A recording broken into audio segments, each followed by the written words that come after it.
ဒီနေ့တို့ကတော့နိုင်ငံခြားတစ်တော့တွေရလို့မျိုးအိမ်မှာ3မိနစ်နဲ့ပေါ်ကုန်းလုပ်လို့ရ ready made ထုတ်လေးကိုစမ်းဝယ်ကြည့်ပြီးတော့လုပ်ဖြစ်ခဲ့တဲ့အကြောင်းလေး short link လုပ်ပေးချင်ပါတယ်။ဒါဆိုရင်တော့တို့နဲ့တူတူလိုက်ကြည့်ပေးကြအောင်နော်။အခုကတော့တို့စိတ်ဝင်စားနေတဲ့ DIY ready made ပေါ်ကုန်းထုတ်လေးရောင်းနေဆိုင်အောင်သွားနေပါတယ်။ကဲနောက်ဆုံးတော့တို့ရှာနေတဲ့ဆိုင်လေးကို Land Center ပြင်ပမှာတွေ့ပါပြီ။တို့အခုရောက်နေတာကတော့ Land Center ပြင်ဘက်က Let's Spot ဆိုတဲ့ local ပေါ်ကုန်းဆိုင်လေးပါ။ဒါကတော့ဆိုင်ရှိမှာ flavor ဆုံးအမြည်ကျွေးနေလို့တို့ကတော့မြည်ခဲ့သေးတယ်။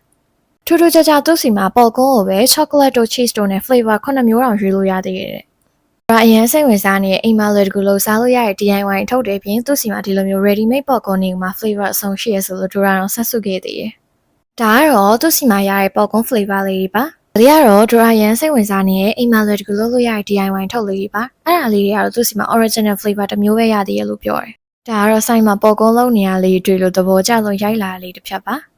စားတော့အိမ်မှာလွယ်တကူလို့စားလို့ရတဲ့ DIY အထုပ်တွေဝယ်ပြီးပြန်မလို့ပဲဒါမဲ့သူ့စီမှာဒီလိုမျိုးအသင့်စားပေါက်ပေါက်တွေပါ flavor အဆုံးရှိရဲဆိုတာနဲ့ဒရာဝယ်ပြီးတော့စမ်းစားကြည့်ခဲ့ပါသေးတယ်။ဒါလေးကတော့ chocolate ရတာလေးပါ။စား chocolate ရတာဆိုတော့ချိုချိုလေးလို့ထင်တာဒါမဲ့စားကြည့်လိုက်တော့သူ့ရဲ့ chocolate ရတာခါခါစိမ့်စိမ့်ရတာမျိုးလေး။အဲ့ရတာလေးအပေါ်စား chocolate ရတာမျိုးမဟုတ်ဘူးတကယ် quality ကောင်းတဲ့ chocolate အမျိုးအစားရတာမျိုး။ dark chocolate ရတာဘက်ကိုသွားရဲမှာပါတယ်။မနိုင်ပြောရင် chocolate ကမြည်ပြီးသွားရင်လက်ကနေပြန်ချလို့မရတဲ့အရာတာမျိုးနောက်တစ်ခုကတော့ဒရာသူ့စီက Korean spicy cheese flavor လေးမြည်ထားပါတယ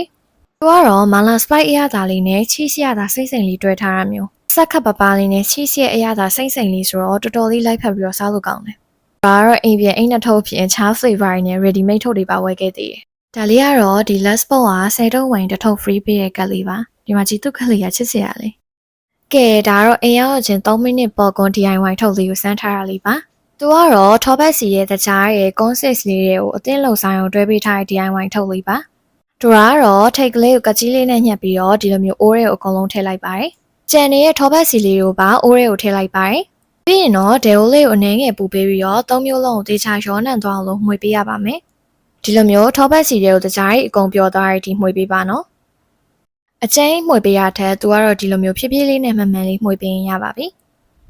မီးရှိန်ရမ်းပြင်လဲတူသွားနိုင်တာမို့လို့မီးရှိန်ရမ်းမပြင်မို့တော့သတိထားပေးရပါတယ်ခဏနေစီလေးပွက်ပြီးတော့ပေါက်ပေါက်လေးဒီလိုမျိုးတစ်ခုနှစ်ခုလောက်စားပေါက်လာပြီဆိုရင်တော့ဒေဝဖုံးလေးကိုစပြီးတော့ဖုံးပေးလို့ရပါပြီသူကဇက်တိုက်ပေါက်လာမှဆိုတော့ဒေဝဖုံးလေးကိုပိတ်ပေးထားတော့အကောင်းဆုံးပဲ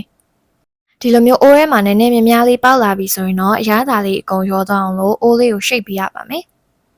ကဲနောက်ဆုံးတော့ဒရာရဲ့3မိနစ်အလွယ်တကူလုပ်လို့ရတဲ့ပေါ့ကွန် DIY ထုတ်လေးဖြစ်သွားပါပြီရှင်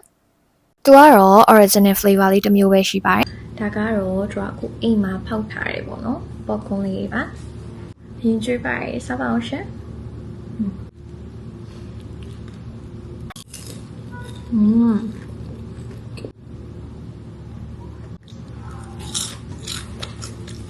ဥပမာကိုအိမ်မှာလောက်စားတဲ့ feeling ကမတူပွဲစားတဲ့ feeling ကဘူလောလောနဲ့မှုမွေးလေးစားလို့ရအောင်ဒ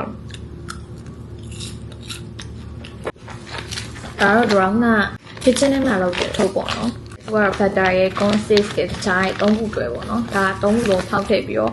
့တစ်ခါတည်းကိုမှလုပ်လိုက်ဆိုအရင်လွယ်။သူကတော့ online မှာအသစ်စမ်းနေ6 try ချင်တဲ့သူတွေအတွက်ကတော့ကွက်တည်ပြီ။ဒါကတော့သူ့ရဲ့ packaging နဲ့အထုတ်လေးပါ။ဒါကတော့ဒရာသူစီကအတင်စားပေါက်တွေကို flavor အစုံမြည်ကြည့်ချင်တာနဲ့ဝယ်လာတဲ့ original flavor ထုတ်လေးပါ။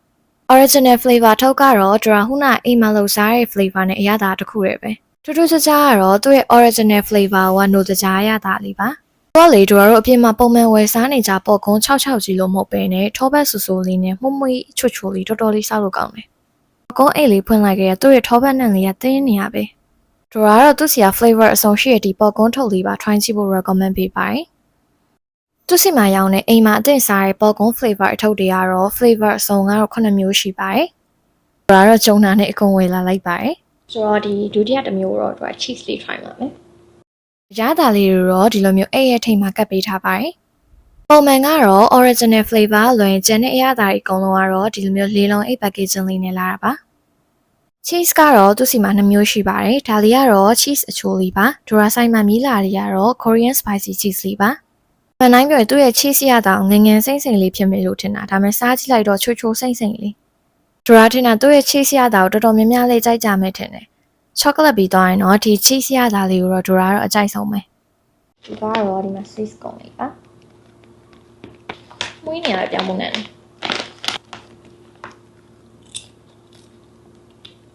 နောက်သူ့ရဲ့စုကုန်း flavor လေးရတယ်ကျွန်တော်ငယ်တုန်းကစားတဲ့ OE ရှာထုတ်တဲ့ပြောင်းမှုမုံရတာနဲ့တူတူပဲဟိုဝဲနဲ့တော်လေးစားလို့ကောင်းတယ်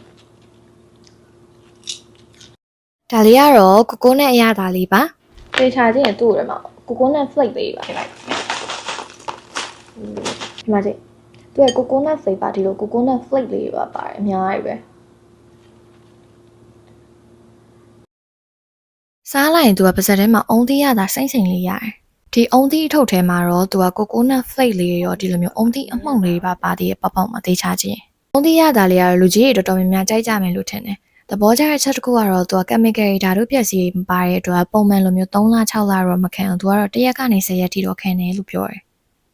လိုကဲပုံကုန်းဆိုရင်လည်းအရသာတစ်မျိုးချင်းစီကို quality ကောင်းကောင်းလေးလုပ်ပေးထားတော့အရင်သဘောကျတယ်စမ်းဆောင်လို့ရမှာနောက်ဆုံးတစ်ခုဖြစ်တဲ့ဟင်းကြီးလေးပါစီဝေးအဒီဟင်းကြီး flake လေးပါရင်းကြီးရတာလေးကတော့သူကဆက်ဆက်စင်ဝိုင်းလိုက်ထောပဲရတာချွချွလေးပဲရနောက်2လောက်3လောက်လောက်စားကြည့်ပြီးမှသူ့ရဲ့ရင်းကြီးရတာလေးလေးက flavor အရှင်တက်ပြီးတော့ခံစားမိလာတာမျိုးခုဒူရာစားနေရဲ့ Let's Sport brand လေးကတော့သူကလှည့်စင်တာအပြင်ဘက်မှာဒီဇိုင်းရဲ့ Baby City Shopping Mall မှာဒီဇိုင်းဆိုရင်2ဆိုင်ရှိပါတယ်အဲ့တော့ flavor 6မျိုးရဲ့ကသူကရဲ့အကြိုက်ဆုံးပေါ့ဒူရာကတော့ဒီ Korean spicy cheese ပေါ့နော်ပေါ့လေးကြိုက်ပါတယ်နောက်ဆုံးစားရဲ့ seaweed လေးပါဒီ Let's Sport Popcorn brand ကိုကြားရတဲ့အချက်ကကြတော့သူက flavor အစုံရှိရောတို့လို့အသစ်စမ်းအရသာတွေထွန်းကြည့်ခြင်းတဲ့သူတွေအတွက်ဆိုရင်အဆင်ပြေပထမဆုံးချက်ကနောက်တစ်ချက်ကကြတော့သူကလက်လက်ဆက်ဆက် freshly made တွေပဲလုပ်တာဆိုတော့စားတဲ့အရသာအဲ့လို ready made ကြာနေတဲ့အရသာမျိုးမခံစားအောင်စားရလက်ဆက်ဆက်ချွတ်ချွတ်ရွာနေတော့စားလို့ကောင်းတယ်နောက်ဆုံးချက်ကကြတော့သူက chemical ဓာတ်တို့ပျက်စီးမပါတော့ခလေးရောလူကြီးပါစားလို့ရပါတယ်ဒီ Let's Sport brand ကသူက event တွေ party တွေလက်ခံတယ်လို့ပြောတယ်ဒါလည်းဒီ Let's Sport brand ကိုပွဲရတော်တော်များများမှာတွေ့ဘူးလို့သတိထားမိနေရတော့ကြားပြီအခုမှပဲပွဲပြီးတော့ try ဖြစ်တော့တယ်ဒါလို့ပေါက်ဆိုတိတ်မစားတတ်တဲ့သူတော်မှသူ့ရဲ့ flavor အစုံကိုမြည်ကြည့်သွားအိမ်မှာလက်ကအောင်မချတော့နောက်တော့ဒီမှာတို့တော့ try စီခြင်းနဲ့မဟုတ်လေရှင်လေဒီအောက်က comment မှာရေးပေးသွားလို့ရတယ်နော်ဆိုရင်တော့ dry ဒီနေ့ vlog လေးကနှောက်ဆက်ခဲ့လိုက်ပါရယ်နောက် vlog မှာပြန်တွေ့ကြမယ်နော်တတာ